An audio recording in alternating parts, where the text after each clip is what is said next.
কি হয়েছে মা? এই ফটিনির পোলা আমাকে চেয়ারে বসে ভাত খাইতাছে। আলী, তোর এত বড় সাহস, চাকর হইয়া আমাকে টেবিলে বসে ভাত খাইছো?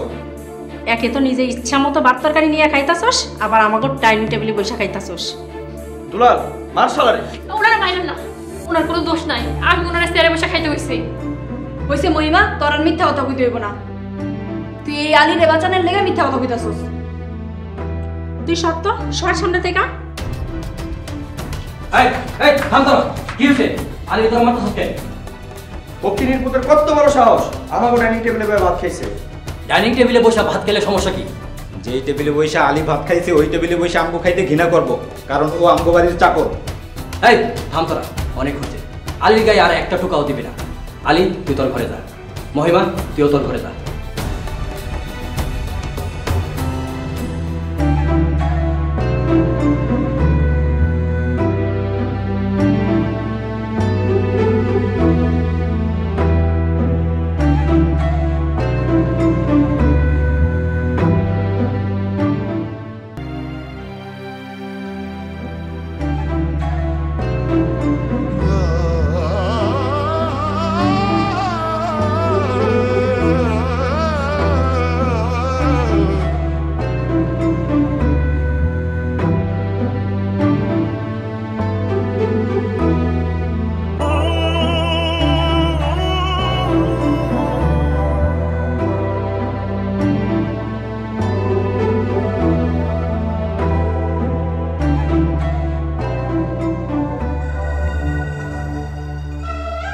আল্লাহ কেমন দুনিয়া বানাইলা।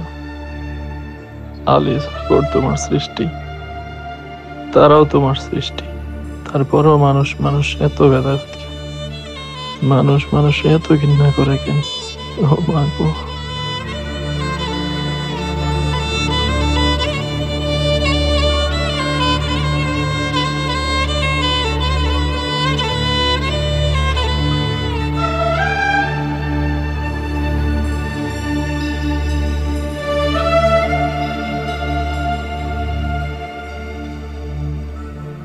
আলী ভাই, তুমি আমারে মাফ কইরা দিও।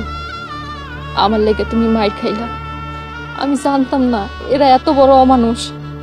আল্লাহ, যারা বিনা দোষে আলী ভাইরে মারলো, তুমি তাকে বিচার কইরো, কঠিন বিচার কইরো আল্লাহ।